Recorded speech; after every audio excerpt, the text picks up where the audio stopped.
দ্বীনের দাওয়াত দেওয়ার জন্য এবং ইসলামের বিরুদ্ধে চলা সারা পৃথিবীতে সকল চক্রান্তের বিরুদ্ধে মুসলিম জনসমাজকে সচেতনতা তৈরি করার জন্য। সেই জায়গা থেকেই আজকে আমার সংক্ষিপ্ত জুমার খুতবার বিষয়বস্তু হচ্ছে ব্যর্থ জাতিসংঘ ও মানবাধিকার হাই কমিশনারের প্রয়োজনীয়তা। সম্মানিত উপস্থিতি, জাতিসংঘ বা ইউনাইটেড নেশন, আমরা নর্মালি সাধারণত এই শব্দের সাথে, এই সংস্থার সাথে এইভাবে পরিচিত যে এটি একটি বিশ্ব স্বীকৃত সংস্থা যারা সারা পৃথিবীব্যাপী কাজ করে, যাদের হেডকোয়ার্টার হচ্ছে আমেরিকায়, যেটি প্রতিষ্ঠা হয়েছিল দ্বিতীয় বিশ্বযুদ্ধের পরে সারা পৃথিবীতে শান্তি, শৃঙ্খলা এবং যুদ্ধহীন পরিস্থিতি বজায় রাখার লক্ষ্যে। এই নর্মাল তথ্যগুলো আমরা সবাই জানি এবং আমাদের বিশেষ করে যারা স্কুল, কলেজ অথবা মাদ্রাসার ছাত্র, তারা আমাদের 9-10-এর যে সিন এবং আনসিন ছিল সেখানেও আমরা ইউনাইটেড নেশন সম্পর্কে পড়েছি। নর্মালি আমাদের মাথার মধ্যে এরকম একটা ধারণা আছে। তো আমি আসলে তার মূল কেন প্রতিষ্ঠা করা হয়েছে, তার প্রতিষ্ঠাকাল, তার ইতিহাস, এগুলোর সূক্ষ্ম বর্ণনা দেয়া আমার উদ্দেশ্য নয়, বরং যে শান্তি রক্ষার জন্য সে প্রতিষ্ঠা হয়েছিল সেই শান্তি রক্ষা প্রতিষ্ঠায় সে আসলে কতটুকু সফল এবং কতটুকু বিফল, এবং বাংলাদেশে আসলে তার মূল কাজ কী হতে পারে, আমি এই বিষয়গুলোর উপরে আলোচনা করার চেষ্টা করব। প্রথমে আপনাদেরকে একটা জিনিস জানিয়ে রাখি, সেটি হচ্ছে যে জাতিসংঘে দুইটি পরিষদ আছে, মানে দুইটি স্তর আছে। আমরা যেমন বলি উচ্চকক্ষ, নিম্নকক্ষ, এরকম তাদের একটা সিস্টেম হচ্ছে যে সাধারণ পরিষদ, আরেকটি হচ্ছে নিরাপত্তা পরিষদ। সাধারণ পরিষদে সারা পৃথিবীর 193টা দেশই সেটার সদস্য। আর যদি বলি নিরাপত্তা পরিষদ, তাহলে নিরাপত্তা পরিষদে 5টি দেশ হচ্ছে স্থায়ী সদস্য, আর বাকি 10টি দেশ অথবা তার চাইতে বেশি অস্থায়ী 2 বছর মেয়াদী সদস্য হতে পারে নিরাপত্তা পরিষদের। আচ্ছা, এই 5টি দেশ আবার কোন 5টি দেশ যারা স্থায়ী সদস্য? তারা হচ্ছে ওই 5টি দেশ যারা দ্বিতীয় বিশ্বযুদ্ধে বিজয় লাভ করেছিল। এখন এখান থেকে যেটা জানার বিষয় সেটা হচ্ছে যে ধরেন সারা পৃথিবীর 193টা রাষ্ট্র মিলে অথবা নিরাপত্তা পরিষদের স্থায়ী এবং অস্থায়ী সদস্য মিলে একটা ভোট হচ্ছে। সেই ভোটে স্থায়ী সদস্যদের যে 5 আর অতিরিক্ত 10-15টা সদস্য মিলে যদি ভোট দেয় কোনো একটা ডিসিশনে, 14টা দেশ ধরেন পক্ষে ভোট দিয়েছে এবং স্থায়ী 5 সদস্যের কোনো একটা দেশ ওই সিদ্ধান্তে ভেটো দিয়েছে, তাহলে 14 জনের দেওয়া ডিসিশন, 14টা দেশের দেওয়া ডিসিশন বাতিল বলে গণ্য হবে। এইটা আপনার স্মরণে রাখা উচিত এই কারণে যে যারা আমাদেরকে আসলে সারা পৃথিবীব্যাপী গণতন্ত্রের দাস দিচ্ছে এবং যেখান থেকে গণতন্ত্রের উত্থান হচ্ছে, তারা তাদের সংস্থার মধ্যে একনায়কতন্ত্র বাস্তবায়ন করে রেখেছে। মানে নিরাপত্তা পরিষদের স্থায়ী সদস্যের কোনো একটা সদস্য যদি কোনো একটা ডিসিশনে ভেটো দেয় তাহলে সেটা বাতিল বলে গণ্য হবে। যেমন একটা উদাহরণ আপনাদেরকে দিই। আচ্ছা, এই 5টা দেশের মধ্যে কারা কারা আছে? ইউনাইটেড কিংডম আছে, ইউনাইটেড স্টেট অফ আমেরিকা আছে, চায়না আছে, রাশিয়া আছে এবং তার সাথে ফ্রান্স আছে। 5টা হচ্ছে মূল দেশ, যেটাকে P5 বলা হয়। আজ থেকে কিছু বছর আগে, এটা সম্ভবত 2021 সালের নভেম্বর মাসে food is a basic human rights এই বিষয়ে একটা ভোট হয়েছিল, যেখানে বলা চলে যে জাতিসংঘের সকল দেশ ভোট দিয়েছিল। মানে খাদ্য বা খাবার হচ্ছে মানুষের বেসিক অধিকার, মানে মূল মৌলিক মানবিক অধিকার, যে একজন মানুষকে খাবার দিতে হবে, একজন মানুষের অধিকারের মধ্যে খাবারটা পড়ে, এই বিষয়ে ভোট হয়েছিল। প্রথমত তো মানুষ খাবার খাবে কি খাবে না এই বিষয়ের অধিকারের উপরে ভোট করা, এটা হচ্ছে একটা হাস্যকর বিষয়। দ্বিতীয় কথা হচ্ছে যে এইটার উপরে যখন ভোট হলো তখন অধিকাংশ দেশ পক্ষে ভোট দিল, কিন্তু ইসরায়েল এবং তার সহচর্য বড় ভাই এটাতে ভেটো দিল। এবং এই ভেটো দেওয়ায় কি হলো? এই ডিসিশন এবং এই সিদ্ধান্ত বাস্তবায়ন হলো না। কেন বাস্তবায়ন হয়নি সেটার মজার বিষয় হচ্ছে আজকে যে গাজায় ত্রাণ ঢুকতেছে না, ত্রাণ ঢুকতে বাধা দেওয়া হচ্ছে, কেন আপনি এটার বিষয়ে লিগ্যাল নোটিশ দিতে পারবেন না? কেননা এটা মানুষের মৌলিক অধিকারের মধ্যে নয়। মানে ইসরায়েলের কাছে মানুষকে খাবার খাওয়ানো বা মানুষের খাবার দেওয়া এটা কোনো কি নয়, মৌলিক অধিকার নয়। মানে আপনি যদি খাবার না খেয়ে মরে যান আমার চোখের সামনে, আপনি আমার উপরে কোনো ক্লেম করতে পারবেন না, কোনো কেস করতে পারবেন না। আমি যদি আপনাকে ক্ষুধার্ত মেরে ফেলেও কি এটা কোনো জুলুম না, এটা কোনো অপরাধ নয়। কেন? এটা আপনার মৌলিক অধিকারের মধ্যে পড়ে না। মৌলিক অধিকারের মধ্যে কি পড়ে? LGBTQ পড়ে, এটা মানুষের মৌলিক অধিকার। তারপরে আরেকটা ডিসিশন বলি, যখন রোহিঙ্গাদের উপরে অত্যাচার করা হলো তখন অধিকাংশ দেশ, এমনকি নিরাপত্তা পরিষদেরও অনেক দেশ ডিসিশন দিল যে রোহিঙ্গা এটা একটা জেনোসাইড চলেছে, এখানে একটা হত্যাযজ্ঞ চলেছে, আমাদেরকে এটা বন্ধ করতে হবে। এইটার বিরুদ্ধে একটা দেশ ভেটো দিল, নিরাপত্তা পরিষদের 5 সদস্যের একটা দেশ, চায়না ভেটো দিল। চায়না যখন ভেটো দিল তখন রোহিঙ্গায় জেনোসাইড হয়েছে এটা অস্বীকার করা হলো, এবং রোহিঙ্গাদেরকে তাদের দেশ থেকে যে উদ্বাস্তু করে পাঠিয়ে দেওয়া হয়েছে এটাও অস্বীকার করা হলো। মানে জাস্ট আমি আপনাদেরকে এটা বুঝাতে চাচ্ছি যে নিরাপত্তা পরিষদের 5 সদস্যের কোনো একটা সদস্য যদি কোনো ডিসিশনে ভেটো দেয়, তাহলে আমি সারা পৃথিবীর 750 কোটি মুসলিম অথবা সারা পৃথিবীর 193টা দেশের মধ্যে 192টা দেশও যদি পক্ষে ভোট দেয়, আর নিরাপত্তা পরিষদের কোনো একটা দেশ যদি ভেটো দেয়, তাহলে ওই ডিসিশন বাতিল বলে গণ্য হবে। আমার মনে হয় না যে পৃথিবীতে এর চাইতে জঘন্য, বর্বর, নির্মম, হাস্যরসাত্মক রুলস এবং নিয়ম হতে পারে। এটা গেল তাদের নিরাপত্তা পরিষদের ডিসিশন সংক্রান্ত কথা। এরপরে আসেন জাতিসংঘ আসলে পৃথিবীতে কোথায় কোথায় সফল বা কোথায় কোথায় বিফল হয়েছে, আমি একটু সেটার ইতিহাস টানার চেষ্টা করব, কারণ আসলে ইতিহাস না টানলে আমি আমার মূল কথায় যেতে পারবো না, এটা আপনাদেরকে জানা উচিত।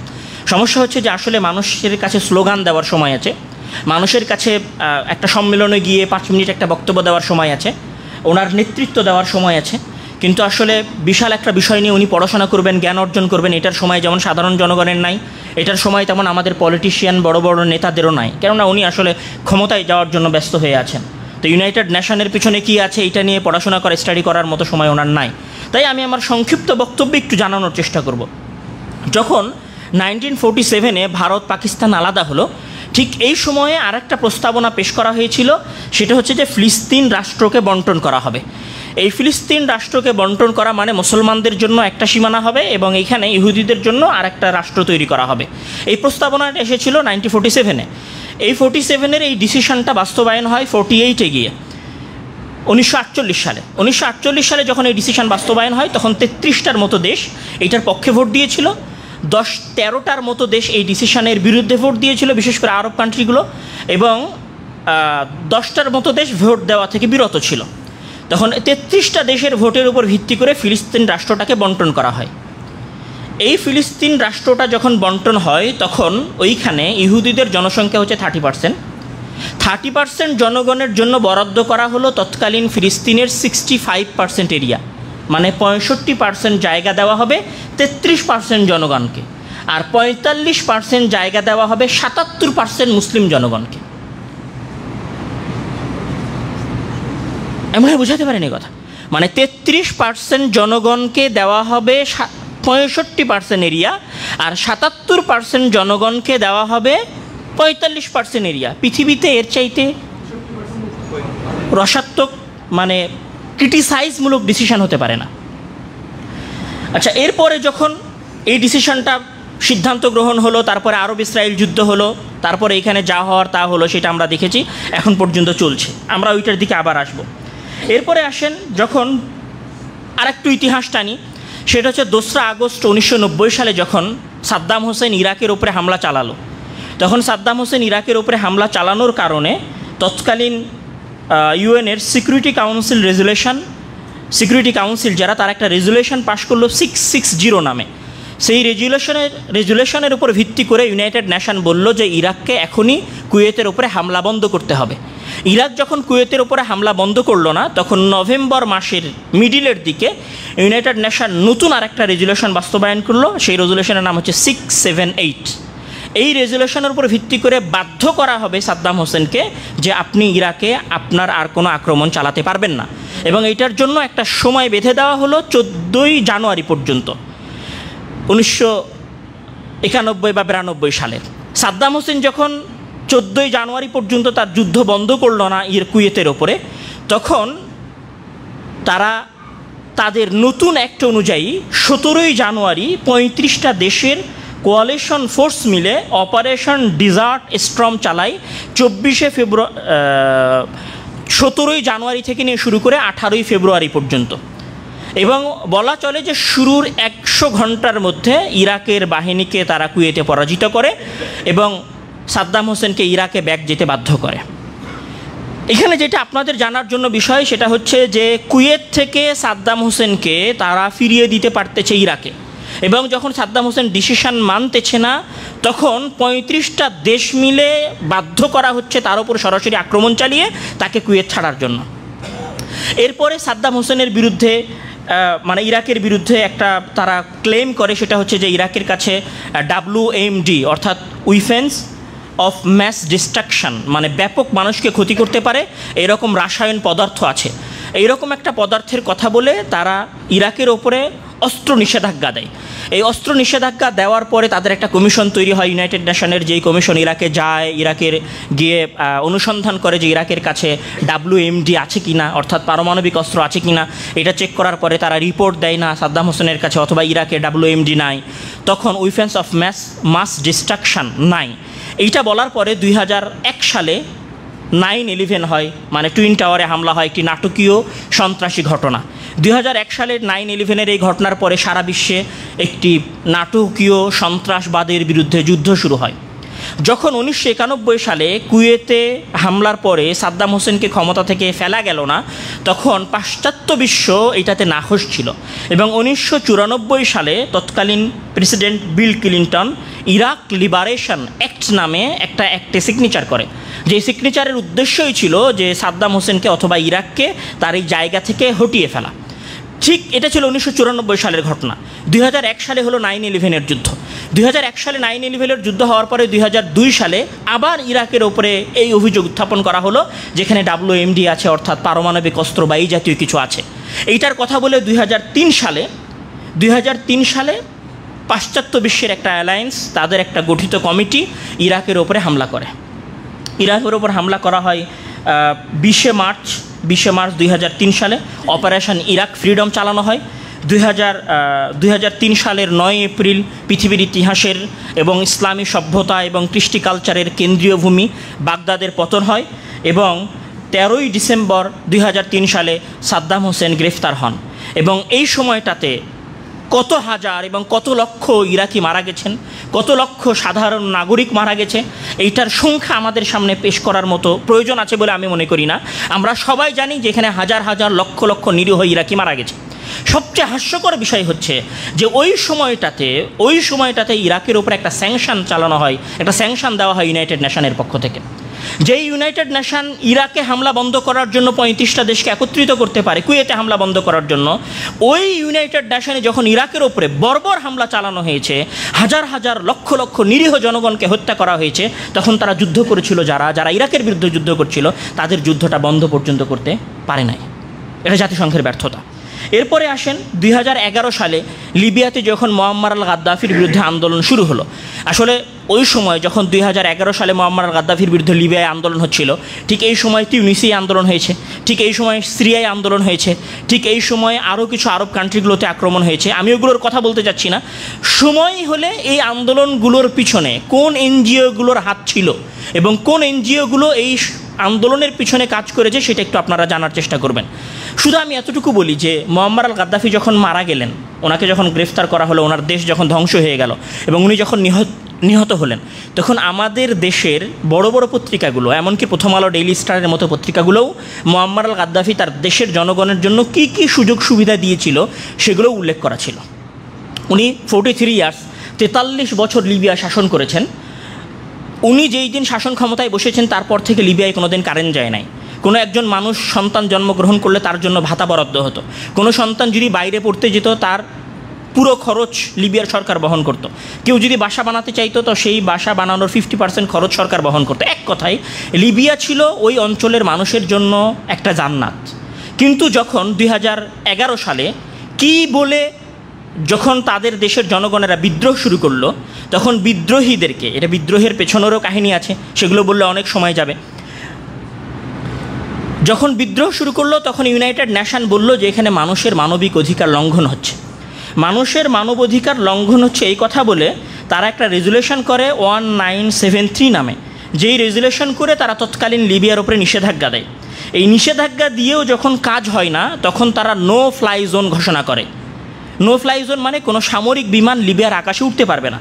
এইটা ঘোষণা করার পরে অল নেসেসারি মেজার্সের আন্ডারে অন্য বিশেষ করে পাশ্চাত্যের যে অ্যালাই বাহিনী আছে সেই অ্যালাই বাহিনীকে তারা আদেশ দেয় লিবিয়ার বিমান বাহিনীকে ধ্বংস করার জন্য।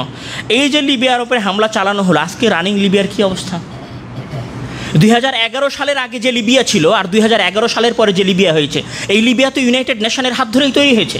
আজকের যে ভঙ্গুর লিবিয়া, যে ধ্বংসস্তূপের উপরে লিবিয়া দাঁড়িয়ে আছে, যে নির্মম নির্যাতিত ইতিহাসের উপরে লিবিয়া দাঁড়িয়ে আছে, এই ইতিহাসের পেছনের প্রোপাগান্ডা কে চালিয়েছে? ফ্র্যাঙ্কলি যদি আমি বলি, স্পষ্টভাবে যদি বলি এবং কোনো প্রকার ভয় ডর হিং ছাড়াই যদি বলি, তাহলে এর পিছনে পুরো কলকাঠি নেড়েছে ইউনাইটেড নেশন। তাহলে ইউনাইটেড নেশন আজকে লিবিয়ার যে অবস্থা, এই অবস্থার জন্য কে দায়ী? ইউনাইটেড নেশন দায়ী। এরপরে আসেন 1992 সালে যখন সোমালিয়ায় গৃহযুদ্ধ হয়েছিল, সেই গৃহযুদ্ধের শান্তি রক্ষা করার নামে ইউনাইটেড নেশন তাদের ফোর্স পাঠিয়েছিল।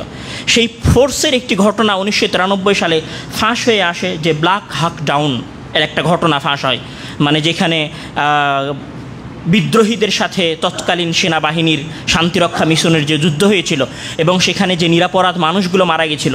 এই ঘটনার পরে দেখা গেছে যে এইখানে মূলত একটা বিশেষ রাজ্যের এবং বিশেষ রাষ্ট্রের কূটনৈতিক প্ল্যান বাস্তবায়ন করার জন্য কাজ করছে শান্তিরক্ষা মিশন।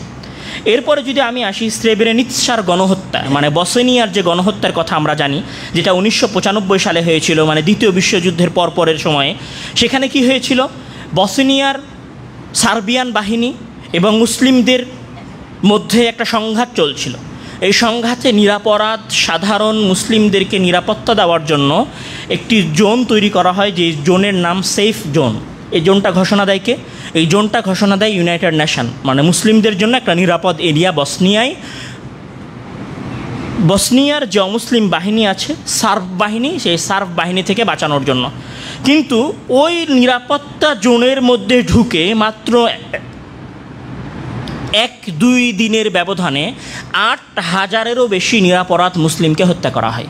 8,000-এরও বেশি নিরাপত্তা, 8,000-এরও বেশি নিরাপরাধ মুসলিমদেরকে, অপরাধহীন মুসলিমদেরকে হত্যা করা হয়, যেই হত্যাকে পরবর্তীতে আন্তর্জাতিক ট্রাইব্যুনাল আদালতগুলো জেনোসাইড হিসেবে ঘোষণা করেছে। কিন্তু এই যে 8,000 মুসলিম হত্যা হলো বসনিয়ায়, এই 8,000 মুসলিম হত্যা হওয়ার কোনো বিচার হয়েছে? এই 8,000 মুসলিম যে নিহত হয়েছে, এটা তো ইউনাইটেড নেশনের সেফ জোনের মধ্যেই নিহত হয়েছে, এটার কোনো বিচার হয় নাই। আরেকটু সামনে আসেন, রুয়ান্ডায় 1994 সালে যে গণহত্যা হয়েছিল, ওই গণহত্যার বিষয়ে জাতিসংঘের শান্তিরক্ষা মিশনের একজন প্রধান উনি বলছেন যে we had the mandate to watch people being slaughtered but not to stop the killing. মানে রুয়ান্ডার এই গণহত্যায় প্রায় লক্ষাধিক মানুষ নিহত হয়েছিল, কিন্তু এই লক্ষাধিক মানুষকে বাঁচানোর জন্য ইউনাইটেড নেশন বিশেষ কোনো কার্যক্রম গ্রহণ করতে পারে নাই। বরং তৎকালীন সময়ের যে কমান্ডার ছিল, ওই কমান্ডার রোমিও ডালেয়ার, উনি বলেছেন জাস্ট আমাদেরকে শুধু মানুষের মারা যাওয়ার দৃশ্য দেখার জন্য রাখা হয়েছিল, স্টপ দ্য কিলিংয়ের কোনো কাজ আমাদেরকে দেওয়া হয় নাই। এরপরে আসেন, আমরা যদি এখন বলি একটু আমাদের পাশের দেশ আসি, ভারতে। এই যে 47-এর পর থেকে কাশ্মীরে যে জুলুম এবং যে অত্যাচার চলেছে, এই জুলুম এবং অত্যাচারের বিষয়ে জাতিসংঘের একটা রেজুলেশন ছিল, যে রেজুলেশন হচ্ছে ইউএনএসসি রেজুলেশন 47 নামে। এই রেজুলেশনের আন্ডারে কি ডিসিশন গ্রহণ করা হয়েছিল? যে কাশ্মীরের জনগণ ভোট দিবে এবং তাদের ভোটের উপর ভিত্তি করে কাশ্মীরের জনগণ পাকিস্তানে যাবে, কাশ্মীরের জনগণ স্বাধীন রাষ্ট্র পাবে, নাকি কাশ্মীরের জনগণ ভারতের সাথে সংযুক্ত হবে, এই বিষয়ে আলোচনা করা হয়েছিল। প্রস্তাবনা পাশ হয়ে আছে, কিন্তু 47-এর পর থেকে অদ্যাবধি কাশ্মীরের জনগণ কোথায় যাবে এই মর্মে কোনো ভোট হয় নাই। এবং এখানে আরও একটা কথা বলি, মানবাধিকার লঙ্ঘন যে হয়েছে কাশ্মীরে, সেটা অ্যামনেস্টি ইন্টারন্যাশনাল বলেন অথবা ইউনাইটেড নেশনের আরও যে সমস্ত সহযোগী এনজিও আছে, তাদের রিপোর্ট অনুযায়ী, ভেতরে যা হয়েছে সেগুলো পরের কথা, তাদের রিপোর্ট অনুযায়ী 47-এর পর থেকে টিল নাও, মানে 2022 পর্যন্ত শুধুমাত্র কাশ্মীরি নিহত হয়েছে 90,000-এরও বেশি। কত হাজার মা বোন তাদের ইজ্জত হারিয়েছে, কত হাজার বিদ্রোহীরা তাদের চোখ হারিয়েছে, কত শিশু তার সন্তানকে হারিয়েছে, এটার তো কোনো হিসাবই নাই। এই যে কাশ্মীরে মুসলমানদের বিরুদ্ধে যে জেনোসাইড চালানো হয়েছে, 2018 এবং 19 সালে অ্যামনেস্টি ইন্টারন্যাশনাল যখন পরপর দুইটা রিপোর্ট পেশ করলো ইন্ডিয়ার বিরুদ্ধে, তখন অ্যামনেস্টি ইন্টারন্যাশনালের অফিস বন্ধ করে দেওয়া হলো ভারতে। সেটার বিরুদ্ধে ইউনাইটেড নেশন কিছু করতে পেরেছে? কিচ্ছু করতে পারে নাই। যেই ইউনাইটেড নেশন কাশ্মীরি সমস্যার সমাধান করতে পারে নাই, যেই ইউনাইটেড নেশন বর্তমানে বিগত 2 বছরে গাজায় 50,000-এরও বেশি মানুষ মারা গেছে, এই 50,000-এরও বেশি মানুষের সমস্যার সমাধান করতে পারে নাই, যেই ইউনাইটেড নেশন বাংলাদেশে আশ্রয় নেওয়া লক্ষাধিক রোহিঙ্গাদেরকে তাদের বাসায় ফিরিয়ে যাওয়ার ব্যবস্থা করে দিতে পারে নাই, সেই ইউনাইটেড নেশন কিসের ইউনাইটেড নেশন? সেই ইউনাইটেড নেশন কাকে সার্ভ করে? সেই ইউনাইটেড নেশনের কিসের ক্ষমতা আছে? যেই ইউনাইটেড নেশন আফগানিস্তানের 40 বছরের যুদ্ধকে বন্ধ করতে পারে নাই, যেই ইউনাইটেড নেশন ইরাকের নিরীহ মানুষদের হত্যা বন্ধ করতে পারে নাই, যেই ইউনাইটেড নেশন বর্তমান ভারতে গোহত্যার নামে মুসলমানদের খাবারের যে অধিকার ছিনিয়ে নেওয়া হয়েছে, মানুষকে জীবন্ত ট্রেন থেকে ছুঁড়ে নিক্ষেপ করা হয়েছে, পিটিয়ে মেরে ফেলে দেওয়া হয়েছে, এই যে বিষয়গুলোর বিচার করতে পারে নাই, যে ইউনাইটেড নেশন কাশ্মীরের স্বায়ত্ত শাসনের অধিকার 371 ছিনিয়ে নেওয়ার পরে কোনো অ্যাকশান নিতে পারে নাই, সেই ইউনাইটেড নেশন কোনো দিনই ইউনাইটেড নেশন নয়, সেটা কোনো দিনই জাতিসংঘ নয়, সেটা কোনো দিনই আমার এবং আপনার জন্য কল্যাণকর বা কল্যাণকামী হতে পারে, এইটা চিন্তা করাটাও ভুল। আমার এই সংক্ষিপ্ত কথার দ্বারা আমি আপনাদেরকে যেটা বলতে চাচ্ছিলাম সেটা হচ্ছে, আমি যদি আরেকটু বলি যে 2019 সালে যখন কাশ্মীরে স্বায়ত্তশাসন বন্ধ করা হলো 371-এর মাধ্যমে, কাশ্মীরে স্বায়ত্তশাসন ছিল। স্বায়ত্তশাসন মানে যে কাশ্মীরে অন্য কোনো অঞ্চলের মানুষ এসে জায়গা কিনতে পারবে না, ওই অঞ্চলের মুসলিমরা ওই দেশেই থাকবে, তাদের নিজস্ব রুলস থাকবে, তাদের নিজস্ব আলাদা আইডি কার্ড থাকবে, তাদের নিজস্ব আলাদা পরিচয়পত্র থাকবে, এরকম একটা ডিসিশন ছিল 47-এ যখন কাশ্মীর ভারতের সাথে আসে। তখন এই 370 এই অ্যাক্ট যখন বাতিল হয় 2019 সালে, এই বাতিল হওয়ার পরে 10,000-এরও অধিক রাজনৈতিক নেতাকর্মীদেরকে বন্দী করা হয়েছে, 7 লক্ষেরও অধিক সেনাবাহিনীকে এখানে নতুন করে চালু করা হয়েছে, তাদেরকে কাজের মধ্যে তাদেরকে ফাংশনে নিয়ে আসা হয়েছে। এইটার বিরুদ্ধে জাতিসংঘ কোনো সিদ্ধান্ত গ্রহণ করতে পারে নাই, এইটাকে জাতিসংঘ বন্ধ করতে পারে নাই। সবাই জানে যে প্রতি হাফ কিলোমিটার পর পর সেনাবাহিনীর একটা টহল ক্যাম্প আছে, কিন্তু এইটা নিয়ে সারা পৃথিবীব্যাপী কোথাও কোনো আলোচনা হবে না। এইটা নিয়ে সারা পৃথিবীব্যাপী কোথাও কোনো জেনোসাইড বা হত্যাযজ্ঞ চালানো হচ্ছে বলে আর এক দেশ ওই দেশে এসে আক্রমণ করে কাশ্মীরের মুসলমানদেরকে উদ্ধার করবে, এটা কল্পনাতীত একটা বিষয়। আমি যদি বলি যে ইন্টারন্যাশনাল লয়ের একজন প্রফেসর ছিলেন রিচার্ড লক, উনি একটা কথা বলেছিলেন যে UN is often hijacked by geopolitics rather than fulfilling its global humanitarian mission. মানে ইউএনও হাইজ্যাক হয়ে গেছে জিওপলিটিক্সের দ্বারা। এখানে যদি আমি আরও একজন কথা বলি, প্রখ্যাত মার্কিন ইতিহাসবিদ, উনি বলেছিলেন the UN is powerful or as weak as the United States wants its to be. মানে তার প্রভু যতটুকু তাকে শক্তি দিতে চায় ততটুকু সে শক্তি পায়, আর তার প্রভু যখন তাকে শক্তি দিতে চায় না তখন সে আসলে শক্তিও পায় না। ইউনাইটেড নেশনের সাবেক সেক্রেটারি বুত্রোস ঘালি, যিনি 1992 থেকে নিয়ে শুরু করে 1996 পর্যন্ত ইউএনের প্রধান ছিলেন, উনি বলেছেন যে আমি জাস্ট পরবর্তীতে ইউএনের দায়িত্ব পাই নাই, কেননা আমি খোলাখুলি তার নিয়ম নীতির বিরোধিতা করেছিলাম। ডক্টর মাহাতির মোহাম্মদেরও ইউনাইটেড নেশনের উপরে বক্তব্য আছে, ওনার লেখা, ওনার কথার মধ্যে আপনারা পাবেন। আমার পুরো কথার যদি আমি সামারাইজেশন করি তাহলে ইউনাইটেড নেশন মুসলিম বিশ্বের জন্য, বহির্বিশ্বের কথা আমি বাদ দিলাম, মুসলিম বিশ্বের জন্য, মুসলিমদের অধিকার আদায়ের জন্য একটি ব্যর্থ সংঘ। এটা আপনাকে মেনে নিতে হবে, এটা আপনাকে ইতিহাস বলেছে, এইটার জন্য আমার কথা নয়। পৃথিবীতে প্রকাশিত নিউজ চ্যানেলগুলোর যত সংবাদ আছে, নিউজ পেপারগুলোর যত সংবাদ আছে সেগুলো আপনারা পড়েন, যত বই প্রকাশিত হয়েছে এই বইগুলোর বিষয়ে, এই ঘটনাগুলোর বিষয়ে, সেই বইগুলো আপনারা পড়েন। এটা পৃথিবী স্বীকৃত একটা বিষয়, এটা জ্বলন্ত একটা বিষয় যে ইউনাইটেড নেশন পৃথিবীর মুসলমানদের জন্য কিচ্ছু করতে পারে নাই। এখন আসেন, এই ইউনাইটেড নেশনের মানে ব্যর্থ জাতিসংঘের একটি অফিস হচ্ছে United Nation High Commissioner for Human Rights, OHCHR, মানে মানবাধিকার হাই কমিশন। এখন যেই ইউনাইটেড নেশন নিজে ব্যর্থ মুসলমানদের অধিকার দিতে, সেই ইউনাইটেড নেশন যদি বাংলাদেশে আসে, তাদের কোনো একটা শাখা অফিস, মানে হিউম্যান রাইটসের হাই কমিশনার অফিসটা যদি বাংলাদেশে আসে ইউনাইটেড নেশনের, তারা আসলে বাংলাদেশে কী করতে পারবে?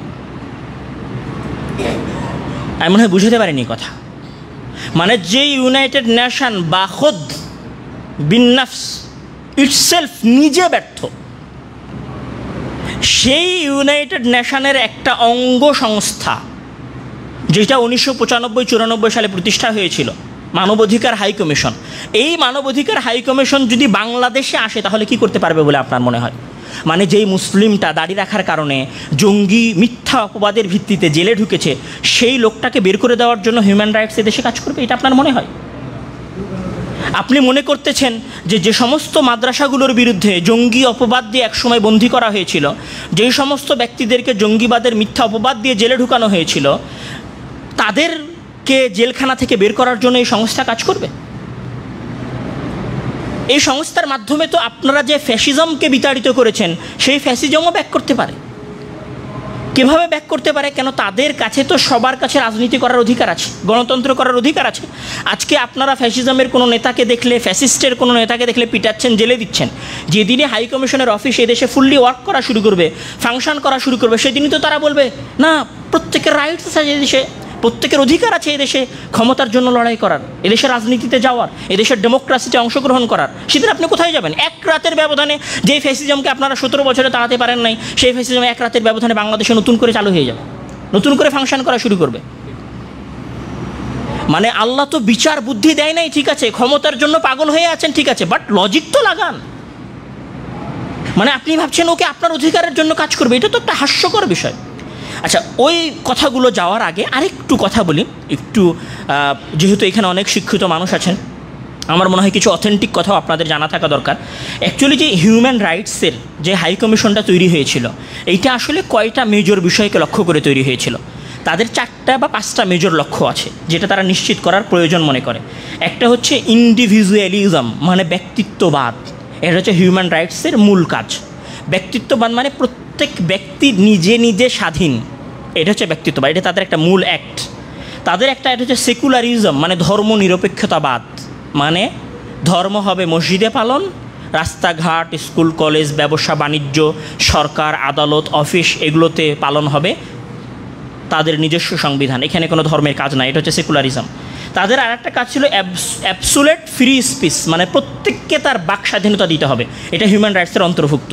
তাহলে এখন কোনো ব্যক্তি যদি বাংলাদেশে রাসূল সাল্লাল্লাহু আলাইহি ওয়াসাল্লামকে গালি দেয়, আপনি এটা বাধা দিতে পারবেন না, কেননা প্রত্যেক মানুষের বাক স্বাধীনতা দিতে হবে। সে যদি আপনার সামনে রাসূলকে গালি দিবে, ফেলফেলিয়ে হাসবে, আপনাকে রাসূলের সামনে গালি দিবে, আর আপনি পেছনে হাত বেঁধে দাঁড়িয়ে থাকবেন, এটাই হিউম্যান রাইটস। হিউম্যান রাইটসের যেটা চতুর্থ বিষয়, সেটা হচ্ছে যে সেপারেশন অফ জেন্ডার নিউট্রালিটি, মানে লিঙ্গ বৈষম্যহীনতা। মানে চাইলে সে নিজেকে পুরুষ কল্পনা করতে পারে, চাইলে সে নিজেকে মেয়ে কল্পনা করতে পারে, চাইলে সে তার লিঙ্গ পরিবর্তন করে ছেলে থেকে পুরুষ থেকে মেয়ে হয়ে যেতে পারে, মেয়ে থেকে পুরুষ হয়ে যেতে পারে, তার ইচ্ছাধীন। এই অধিকারটা আপনাকে দিতে হবে। মানে আগামীকাল যদি আজকে যদি তারা বাংলাদেশে ফাংশন করে হিউম্যান রাইটসের হাই কমিশন, আগামীকাল যদি আপনার ছেলেটা বলে যে আমি আমার লিঙ্গ পরিবর্তন করে ফেলবো, আপনি কিচ্ছু করতে পারবেন না। চোখ বন্ধ করে আপনার ছেলে যা বলছে, যা করতে চাইছে, আপনাকে করতে দিতে হবে। এরপরের তাদের যেটা পয়েন্ট, সেটা হচ্ছে separation of religion and state, মানে ধর্ম আলাদা এবং রাষ্ট্র আলাদা। ধর্ম এবং রাষ্ট্র কোনোদিন একসাথে চলতে পারে না। ধর্ম চলবে মসজিদে, হুজুর 5 ওয়াক্ত সালাত আদায় করার জন্য মসজিদে যাবে, এর বাইরে হুজুর কোনো সময় দেশের বিষয়ে, বৈষয়িক বিষয়ে, পলিটিক্সের বিষয়ে, ডেমোক্রেসির বিষয়ে কোনো কথা বলতে পারবে না। এই 5টা-6টা বিষয় হচ্ছে হিউম্যান রাইটসের মূল বিষয়। এই 5টা বিষয় নিয়ে সারা পৃথিবীতে কাজ করে। এখন আসেন, আপনি যদি অ্যানালাইসিস করেন, যদি আরেকটু জানার চেষ্টা করেন যে আসলে এই বিষয়গুলো তারা আসলে কোথায় থেকে নিয়েছে। আপনাদের অনেকের মনে প্রশ্ন হতে পারে, আমি একটু উদাহরণ দেওয়ার জন্য বলি। আপনাদের সামনে যখন গণতন্ত্রের কথা বলা হয়, তখন আপনারা মনে করেন ওকে গণতন্ত্র এস্টাবলিশড, প্রতিষ্ঠিত একটা বিষয়। অনেকে মনে করতে পারেন অনেক পুরনো। গণতন্ত্র কত বছর ধরে পৃথিবীতে আছে? 200-250 বছর ধরে। এর আগে গণতন্ত্রের কোনো অস্তিত্ব ছিলই না। হ্যাঁ, আপনি বলবেন যে আপনি যখন গুগলে সার্চ দিবেন গণতন্ত্র, তখন ওইখানে আসবে যে গ্রিক সভ্যতা, প্রাচীন সভ্যতাতেও গণতন্ত্র ছিল। এটা বলে তারা গ্রিক সভ্যতার কথা তুলবে। ওকে, আপনি যদি গ্রিক সভ্যতাতেও যান, সেই সময়ের দার্শনিক প্লেটো, অ্যারিস্টটলের ছাত্র, তার লিখিত বইয়ে গণতন্ত্রের বিরুদ্ধে বলে গেছে। তো আমি এখানে যেটা বলতে চাচ্ছিলাম সেটা হচ্ছে গণতন্ত্র এসেছে আজ থেকে 200, 250, 300 বছর আগে। তারপরে এখানে যে মানুষের নাগরিক অধিকার, যেটাকে তারা ইন্ডিভিজুয়ালিজম বলছে, ব্যক্তি স্বাধীনতার কথা বলছে, এই জিনিসগুলো কখন এসেছে? এই জিনিসগুলো এসেছে মূলত যখন ফরাসি বিপ্লব হলো 1800 শতকের দিকে, যখন ইউরোপে এনলাইটমেন্টের যুগ আসলো, মানে ইউরোপে বিপ্লব ঘটলো, এবং যখন আমেরিকা আর একটা স্বাধীন রাষ্ট্র হিসেবে প্রতিষ্ঠা লাভ করলো ব্রিটিশ কলোনির কাছ থেকে, তখন আমেরিকান কনস্টিটিউশন মানে আমেরিকার সংবিধান, ফরাসি বিপ্লব এবং ইউরোপিয়ান এনলাইটমেন্ট যুগ মানে আলোকায়ন যুগের উপর ভিত্তি করে ইউনাইটেড নেশন ফাংশন করে। মানে এখানে আমি আরেকটু ক্লিয়ার করে বোঝাই, হয়তো আমার কথাটা বুঝতে পারছেন না। আমি একটা সমস্যার মধ্যে আছি। সমস্যাটা কি? সমস্যা হচ্ছে আমার দেশের সকল ক্ষমতা আমার দেশের, মনে করেন আমি একজন খ্রিস্টান, আমার দেশের সকল ক্ষমতা আমার দেশের পাদ্রীদের হাতে। আমি চাইলে স্বাধীন মতো পড়াশোনা করতে পারি না, আমি চাইলে স্বাধীন মতো জমির মালিকানা নিতে পারি না, আমি চাইলে স্বাধীন মতো জমি কেনা বেচা করতে পারি না, আমি চাইলে একটা ইন্ডাস্ট্রি প্রতিষ্ঠা করতে পারি না, আমি চাইলে একটা কারখানা প্রতিষ্ঠা করতে পারি না। আমি যখনই কোনো কিছু করার চেষ্টা করি তখন আমার পাদ্রী আমার উপর মিথ্যা অপবাদ দিয়ে, ধর্ম অবমাননার অপবাদ দিয়ে আমাকে জেলে ঢুকিয়ে দেয়। আমি বিজ্ঞান নিয়ে গবেষণা করতে পারি না, কারণ আমি যখনই বিজ্ঞান নিয়ে গবেষণা করতে চাই তখন আমার পাদ্রী এইটা বলে যে আমি খোদার বিরুদ্ধে বিদ্রোহ করছি, এ কথা বলে আমাকে জ্বলন্ত পুড়িয়ে ফেলে। এই যে কথাগুলো, এই কথাগুলো কখনকার কথা? এই কথাগুলো হচ্ছে 1700, 1500, 1400 শতকের কথা। এই 1400, 1500 শতকে একটা, আপনারা সমাজবিজ্ঞানের মধ্যে পড়েছেন, মধ্যযুগীয় অন্ধকারের মধ্যযুগ বা অন্ধকার যুগ বলে একটা শব্দ, একটা পরিভাষা প্রচলিত আছে সমাজবিজ্ঞানে। সেইটা কখন? সেটা হচ্ছে যে 1300, 1400, 1500 শতকে। তো একটা সমাজ যখন, মানে আমি যখন একটা সমস্যার মধ্যে আছি, যে সমস্যাগুলোর কথা আমি বললাম, তো এই সমস্যাগুলো থেকে তো আমাকে বের হতে হবে। তখন এই সমস্যাগুলো থেকে বের হওয়ার জন্য এখানে ফরাসি বিপ্লব হয়েছে, এই সমস্যাগুলো থেকে বের হওয়ার জন্য ইউরোপে বিপ্লব হয়েছে, এই সমস্যাগুলো থেকে বের হওয়ার জন্য আমেরিকা বিপ্লব ঘটেছে, আমেরিকা থেকে ব্রিটিশদেরকে তাড়ানো হয়েছে। এই সমস্যাগুলো থেকে বাঁচার জন্য ব্রিটিশের যে রাজতন্ত্র ছিল, এই রাজতন্ত্রের ক্ষমতাকে কমিয়ে আনা হয়েছে, দিয়ে সেখানে শ্রমিক দলের উত্থান ঘটেছে। তো যেই সমস্ত এলাকাগুলোতে সমস্যা ছিল, ওই সমস্যাগুলোর সমাধান খোঁজার জন্য তারা গণতন্ত্র নিয়ে এসেছে, ওই সমস্যাগুলোর সমাধান খোঁজার জন্য তারা হিউম্যান রাইটস অ্যাক্ট তৈরি করেছে, ওই সমস্যাগুলোর সমাধান খোঁজার জন্য তারা জাতিসংঘ তৈরি করেছে, ওই সমস্যাগুলোর সমাধান খোঁজার জন্য তারা LGBTQ এর অধিকার নিয়ে এসেছে। কথা হচ্ছে যে মুহাম্মদ সাল্লাল্লাহু আলাইহি ওয়াসাল্লাম 670 খ্রিস্টাব্দে যখন, 570 খ্রিস্টাব্দে যখন উনি মক্কায় জন্মগ্রহণ করলেন, ওনার উপরে যখন আল্লাহ ওহী দিলেন, তারপর থেকে নিয়ে শুরু করে 1400 বছরের ইতিহাসে তো আমরা এই সমস্যাগুলো সাফার করি নাই। কেননা যখন ইউরোপ অন্ধকারে নিমজ্জিত ছিল, তখন আমাদের স্পেন, আমাদের কর্ডোভা, আমাদের স্পেনের আন্দালুসিয়ার যে এলাকাগুলো, আমাদের টলেডো শহরের কথা যদি বলি, আমাদের গ্রানাডা শহরের কথা যদি বলি, আমাদের কর্ডোভা শহরের কথা যদি বলি, আমাদের বাগদাদের কথা যদি আমি বলি, আমাদের দেমাস্কের কথা যদি আমি বলি, আমাদের খোরাসান আল কুবরা যেটা বর্তমান ইরাক ইরানের মধ্যে আছে, এই ইরাক ইরানের বৃহত্তর অঞ্চলের কথা যদি আমি বলি, তাহলে এই পুরো অঞ্চলে বিজ্ঞান চর্চা হয়, এই পুরো অঞ্চলে জ্ঞান চর্চা হয়। এই অঞ্চলের মানুষ স্বাধীন, এই অঞ্চলের মানুষ ব্যবসা বাণিজ্যের ক্ষেত্রে স্বাধীন, এই অঞ্চলের মানুষ জমি জায়গা কেনার ক্ষেত্রে স্বাধীন, এই অঞ্চলের মানুষ শিক্ষা অর্জনের ক্ষেত্রে স্বাধীন, এই অঞ্চলের মানুষ এইটা মনে করে না যে তাদের শাসক তাদের উপরে পূর্ণরূপে নির্যাতন করতেছে, এটা এই অঞ্চলের মানুষ কোনোদিন মনে করে নাই। তো 1450 বছরে আমরা যেই সমস্যাকে ফেস করি নাই, যেই সমস্যা তোমরা ফেস করেছো, তোমরা ওই সমস্যার সমাধান খুঁজে বের করেছো, ওই সমস্যার সমাধান তোমরা তোমাদের উপরে ব্যবহার করো, সেইটা তো আমাদের উপরে তোমরা চালাতে পারো না। এখানে আরেকটা জিনিস, যে জাতিসংঘের যে মূল কথাগুলো, এই মূল কথাগুলো 3টা জায়গা থেকে এসেছে। আবার বলছি, ফরাসি বিপ্লব থেকে, ইউরোপিয়ান এনলাইটমেন্টের যুগ থেকে এবং আমেরিকান কনস্টিটিউশন থেকে। তো নির্দিষ্ট একটা গোষ্ঠী থেকে আসা নিয়মকানুনগুলো কি পুরো এশিয়ার মানুষের জন্য হতে পারে? পুরো আফ্রিকার অঞ্চলের মানুষের জন্য হতে পারে? ধরেন আমি বাংলাদেশের যে কৃষ্টি কালচারে বিশ্বাসী, আমাদের বাংলাদেশের কৃষ্টি কালচার হচ্ছে যে একজন ছেলে একজন মেয়েকে প্রকাশ্যে কোনো ধরনের অনৈতিক কার্যকলাপে লিপ্ত হতে পারবে না, আমাদের বাংলাদেশের কৃষ্টি কালচার। এটা ইউরোপে আম। দেখুন আপনার কাছে ওইটা স্বাভাবিক বিষয়, ওইটাকে আপনি আমার উপরে স্বাভাবিক করবেন? আপনাদের অঞ্চলে বিকিনি পরে ঘোরা জায়েজ, আপনাদের অঞ্চলে বিকিনি পরে ঘোরাটা স্বাভাবিক বিষয়, কিন্তু আমরা এশিয়ার মানুষেরা তো বিকিনি পরে ঘোরাকে স্বাভাবিক মনে করি না। তাহলে আপনার কাছে যেটা স্বাভাবিক বিষয়, ওটা তো আমার কাছে স্বাভাবিক না। আপনার কাছে লিঙ্গ পরিবর্তন করা স্বাভাবিক বিষয়, ওটা তো আমার কাছে স্বাভাবিক না। তো আমার কাছে যেটা অস্বাভাবিক বিষয়, সেটা যদি আপনি আমার উপরে চাপিয়ে দিতে চান, তাহলে সেটা কি আমার অধিকার হরণ নয়? তাহলে এই অধিকার হরণের কাজগুলো কারা করে? এই অধিকার হরণের কাজটাই মূলত হিউম্যান রাইটস করে, মানে ইউনাইটেড নেশনের যে মানবাধিকার হাই কমিশন আছে সেটা করে।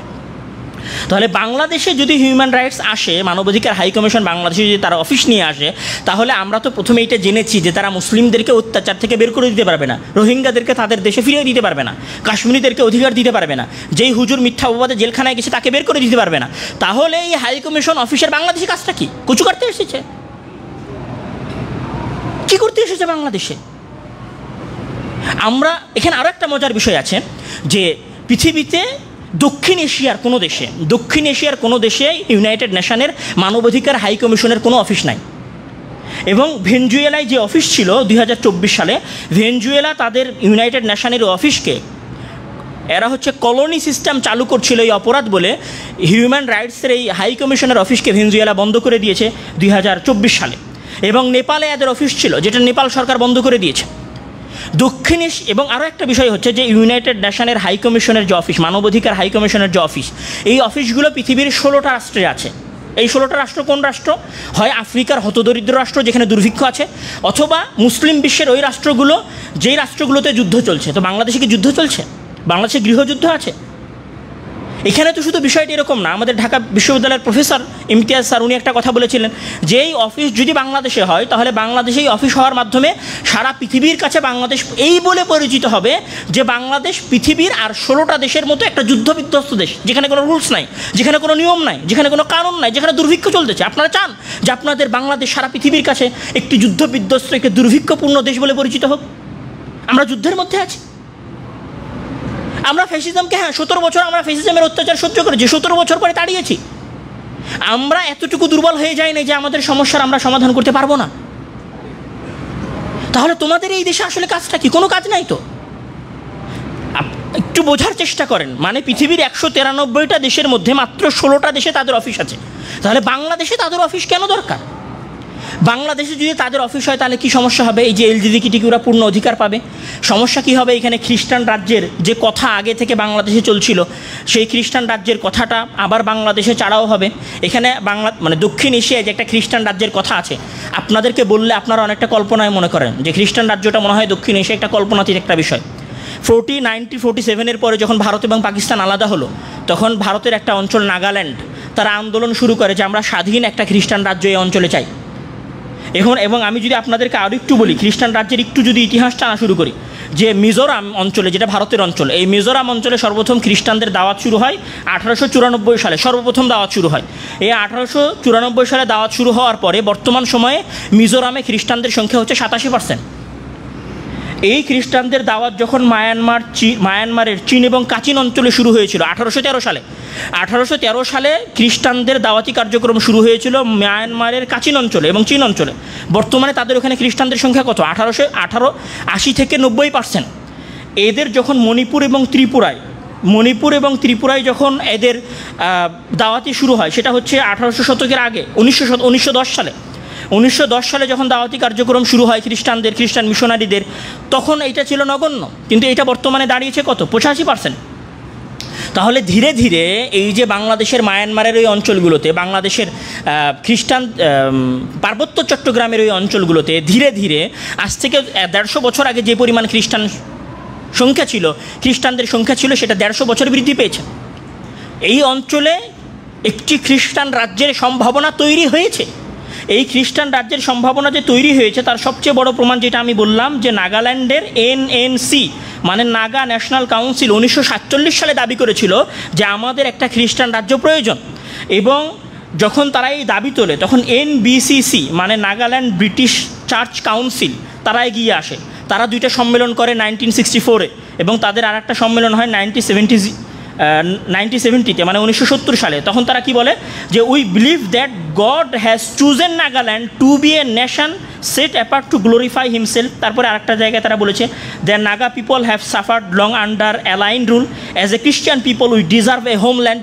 মানে আমরা খ্রিস্টান পিপল হিসেবে একটা স্বাধীন রাষ্ট্রের কল্পনা করি এবং একটা স্বাধীন রাষ্ট্র চাই।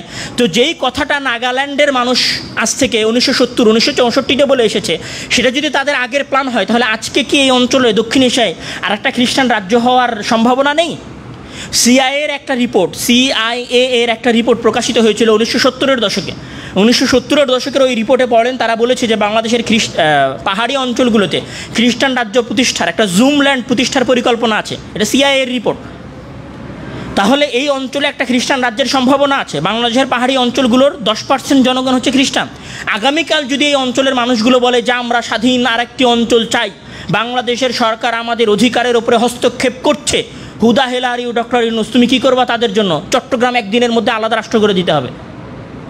যদি এইটাতেও বিশ্বাস না হয়, ইন্দোনেশিয়ার যে পূর্ব তিমুর, যেটা আগে ইন্দোনেশিয়ার অন্তর্ভুক্ত ছিল, সেইখান থেকে কিভাবে পূর্ব তিমুর একটা খ্রিস্টান রাজ্যে পরিণত হলো এবং একটা স্বতন্ত্র খ্রিস্টান রাজ্যে হিসেবে আলাদা হয়ে গেল ইন্দোনেশিয়া থেকে, সেই ইতিহাস দেখেন। হুমসি খেলি জাস্ট আবেগের বসে পড়ে আপনি একটা জায়গায় চলে গেলেন, বক্তব্য দিয়ে দিলেন, হিউম্যান রাইটসের হাই কমিশনের অফিস হবে বাংলাদেশে, আপনি রাজি হয়ে গেলেন। এইটা হলে তো দেশ চলবে না। আপনি তো এতদিন ছিলেন দাদাবাবুদের লাইনের ভেতরে, এখন তো চলে যাচ্ছেন পাশ্চাত্যের চোরাবালির মধ্যে। বাংলাদেশের স্বাধীনতার যে বিন্দুমাত্র আলোটুকু ছিল সেটাও বর্তমান সময়ে নিভে যাওয়ার পথের দিকে চলতেছে।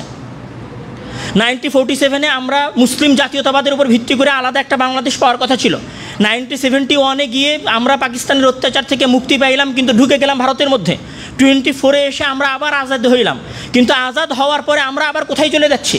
যেই নিরীহ মানুষগুলো, যেই মুসলিম জনসংখ্যাগুলো জীবন দিল 24-এর এই ওয়ারে, এই গণ অভ্যুত্থানে, এই বিপ্লবের মধ্যে, ওই ছেলেগুলোর স্ট্যাটাসগুলো পড়ে আসেন। যেই আবু সাইদ আপনাদের আইকন, সেই আবু সাইদের ফেসবুক স্ট্যাটাস পড়ে আসেন। সেই আবু সাইদকে বাংলাদেশে পাশ্চাত্যের কলোনিয়াল হবে বাংলাদেশ, এটা আবু সাইদ কোনোদিন চেয়েছিল? আমরা যে 24-এর যে আন্দোলন করেছি, এই আন্দোলনে যে ছাত্রগুলো ছিল, এই আন্দোলনে যে দাড়ি টুপি পরা মানুষগুলো ছিল, সেই দাড়ি টুপি পরা মানুষগুলো কি চেয়েছে দেশে হিউম্যান রাইটসের হাই কমিশনের অফিস হবে বাংলাদেশ? আমরা এইটা আপনারা ভালোভাবে জেনে নেন। আমি ফ্র্যাঙ্কলি বলতেছি এবং স্পষ্টভাবে বলতেছি, আপনারা এতদিন ছিলেন দাদাবাবুদের কলোনির মধ্যে, আর এখন ধীরে ধীরে পাশ্চাত্যের অতল চোরাবালির মধ্যে হারিয়ে যাচ্ছেন। যদি সতর্ক হওয়ার তৌফিক দেয় আল্লাহ তাআলা আপনাদেরকে, তাহলে আপনারা সতর্ক হবেন। না হলে বাংলাদেশ হচ্ছে পৃথিবীর সেকেন্ড গাজা, এটা আপনারা লিখে রাখেন। সম্মানিত উপস্থিতি, আমি আমার এই সংক্ষিপ্ত কথায় যেটা আপনাদেরকে বলতে যাচ্ছি, সেটা হচ্ছে ইতিহাসগতভাবে পৃথিবীর সবচেয়ে ব্যর্থ সংঘ হচ্ছে জাতিসংঘ মুসলমানদেরকে অধিকার দেওয়ার ক্ষেত্রে। আর তাদের একটা অঙ্গ সংস্থান হচ্ছে মানবাধিকার হাই কমিশন। যাদের মূল সংস্থা ব্যর্থ, তারাই বাংলাদেশে এসে কী করবে? তাদের এই দেশে কোনো প্রয়োজন নাই। এটা আপনি নিজে মাথায় ঢুকিয়ে নেন, আপনার দলের নেতাদেরকে বোঝান, জনসচেতনতা তৈরি করেন। যদি আপনারা জনসচেতনতা তৈরি করেন তাহলে এটা বন্ধ করা সম্ভব। আর যদি জনসচেতনতা তৈরি করে এটা বন্ধ করতে না পারেন, তাহলে আপনারা পাশ্চাত্যের সেকেন্ড অ্যালাইন, এটা আপনারা মনে করে রাখেন। আপনারা সেকেন্ড গাজা, এটাও আপনারা মনে করে রাখেন। আল্লাহ তাআলা আমাদের প্রিয় দেশ বাংলাদেশকে রক্ষা করুন এবং পাশ্চাত্যের এই চক্রান্তকে বোঝার তৌফিক দান করুন। আল্লাহুম্মা আমিন। ওয়া আখিরু দাওয়ানা আলহামদুলিল্লাহি রাব্বিল আলামিন। إن الحمد لله وحده والصلاة والسلام على من لا نبي بعده أما بعد. يا عباد الله إن الله وملائكته يصلون على النبي فصلوا عليه وسلموا تسليما. اللهم صل على محمد وعلى آل محمد كما صليت على إبراهيم وعلى آل إبراهيم إنك حميد مجيد. اللهم بارك على محمد وعلى آل محمد كما باركت على إبراهيم وعلى آل إبراهيم إنك حميد مجيد. اللهم أعز الإسلام والمسلمين ودمر أعداء الدين. اللهم اخذل الكفرة الفجرة واليهود والمشركين. اللهم اخذل النصارى في بلادنا. اللهم احفظ بلادنا وبلاد المسلمين. হে আল্লাহ, তুমি আমাদের প্রাণ প্রিয় মাতৃভূমি বাংলাদেশকে রক্ষা করো। হে আল্লাহ, তুমি আমাদের বাংলাদেশের প্রত্যেক জনগণকে পাশ্চাত্যের এই চক্রান্ত বোঝার তৌফিক দান করো। হে আল্লাহ, তুমি আমাদের দেশের শাসকদেরকে সঠিক পরামর্শদাতা দান করো। হে আল্লাহ, তুমি আমাদের শাসকদেরকে তোমার পথের উপর টিকিয়ে রাখার তৌফিক দান করো। হে আল্লাহ, তুমি আমাদের দেশের স্বাধীনতা, তুমি আমাদের দেশের সার্বভৌমত্ব, তুমি আমাদের দেশের আলেম ওলামার কথা বলার অধিকার, আমাদের সালাত আদায় করার অধিকার, দিন পালনের অধিকার রক্ষা করার তৌফিক দান করো। তুমি আমাদের দেশের জমিন, আমাদের দেশের হুদুদ, আমাদের দেশের নিরাপত্তা রক্ষা করার তৌফিক দান করো। আল্লাহুম্মা আমিন। হে আল্লাহ, তুমি আমাদের একমাত্র সাহায্যকর্তা, তুমি আমাদের একমাত্র ত্রাণকর্তা, তুমি আমাদের একমাত্র সাহায্য প্রার্থনার জায়গা। আমরা তোমার কাছে এই জুমার সালাতে আকুতি মিনতি করে প্রার্থনা করছি, তুমি আমাদের এই ভূখণ্ডকে, এই বঙ্গদেশকে রক্ষা করো। আল্লাহুম্মা আমিন। ওয়া আখিরু দাওয়ানা আলহামদুলিল্লাহি রাব্বিল আলামিন। আসসালামু আলাইকুম ওয়া রাহমাতুল্লাহি ওয়া বারাকাতুহু।